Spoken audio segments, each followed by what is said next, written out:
Hello guys, welcome back EduTok with Arjun में। आज की क्लास में हम करने जा रहे हैं सिटीजनशिप क्या होती है, साथ ही हम करेंगे फैक्टर इनकम और ट्रांसफ़र इनकम के बारे में। तो बिना वक्त गवाए आइए हम शुरू करते हैं सिटीजनशिप की डेफिनेशन। तो सिटीजनशिप क्या है? It is a basically legal concept based on the place of birth of the person और some legal provisions allowing a person to become a citizen. Basically ये बोल रहे हैं कि एक सिटीज़न वही हो सकता है जो यहाँ पे बर्थ ले, मतलब हमारे देश में उसका जन्म हो, या फिर वो सिटीज़नशिप के लिए अप्लाई करे और यहाँ पे जो इंडियन लॉ है उसे सिटीज़नशिप दे दे।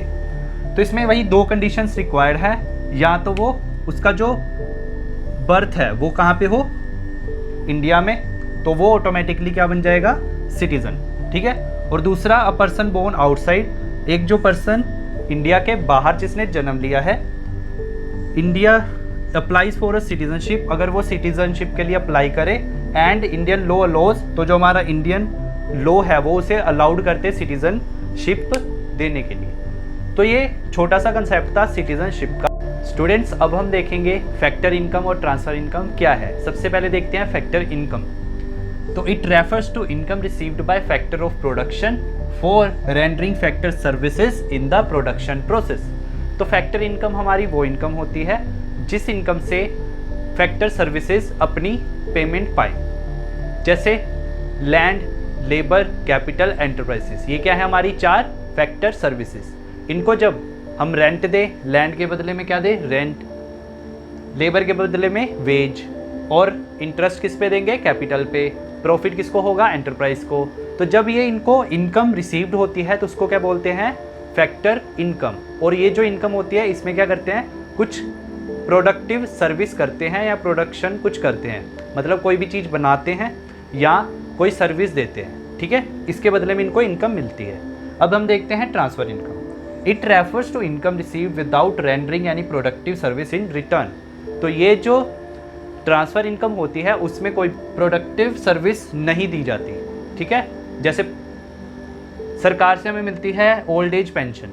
ठीक है, अब पेंशन हमें सरकार दे रही है, हम उसके बदले में सरकार को कुछ दे रहे हैं, नहीं दे रहे हैं, इसलिए क्या है, ट्रांसफ़र इनकम। इसमें क्या क्या हो रहा जाता है, स्कॉलरशिप, जब हमें कोई भी किसी भी तरह की स्कॉलरशिप मिले, अनएम्प्लॉयमेंट अलाउंस जो सरकार हमें देती है, या किसी रिलेटिव ने हमें गिफ्ट दिया, या हम टैक्स पे करते हैं गवर्नमेंट को, हम गवर्नमेंट को टैक्स पे कर रहे हैं, उसके बदले में क्या गवर्नमेंट हमें कुछ देती है, उसी टाइम नहीं देती है, तो वो भी क्या है, ट्रांसफ़र इनकम।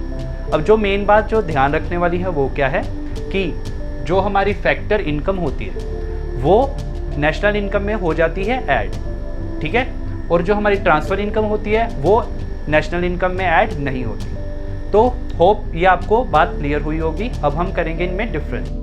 स्टूडेंट्स, अब हम करेंगे हमारा difference between factor income and transfer income. तो शुरू करने से पहले अगर आपने मेरा चैनल सब्सक्राइब नहीं किया है तो जल्दी से उसे सब्सक्राइब कर लीजिए। तो सबसे पहले हमारा है मीनिंग कि it refers to income received by factor of production for rendering factor service in the production process. तो जैसा कि मैंने अभी समझाया था कि फैक्टर सर्विसेज के बदले में जो इनको इनकम मिलती है वो होती है हमारी फैक्टर इनकम।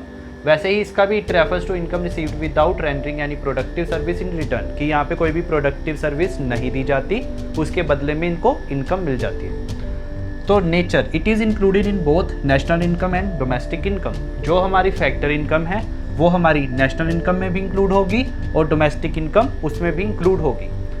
अब transfer income, it is neither include in national income and nor domestic income. ना ही ये नेशनल इनकम में इंक्लूड होगी और ना ही डोमेस्टिक इनकम में। तो ये दो बातें ज़रूर ध्यान रखना, आगे जब हम नेशनल इनकम का कंसेप्ट करेंगे तो काम में आएगी। अब concept, it is an earning concept. यहाँ पे क्या हो रहा है, अर्निंग कर रहे हैं ना, यहाँ पे सर्विसेज दे रहे हैं, उनके बदले में उनको पेमेंट दी जा रही है, तो ये क्या है, अर्निंग कंसेप्ट। और इट इज़ रिसिप्ट कंसेप्ट, यहाँ पे सिर्फ पैसा मिल रहा है, रिसिप्ट आ रही है, उसके बदले में उनको कुछ नहीं दिया जा रहा। फिर receipt, it is received by factor of production. ये factor income factor of production के द्वारा रिसीव्ड की जाती है। It is generally received by household and government. और ये जो होती है ट्रांसफ़र इनकम वो सिर्फ हाउस होल्ड और गवर्नमेंट ही करती है। एग्जाम्पल जैसे rent, wages, interest and profit, इसके scholarship, old age pension, employment allowance and tax etcetera.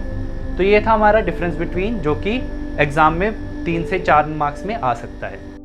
तो गाइस बताइए आपको मेरा वीडियो कैसा लगा। अगर अच्छा लगा तो उसे लाइक कमेंट ज़रूर करें। ऐसे ही इंटरेस्टिंग वीडियो देखते रहें मेरे चैनल। Thank you.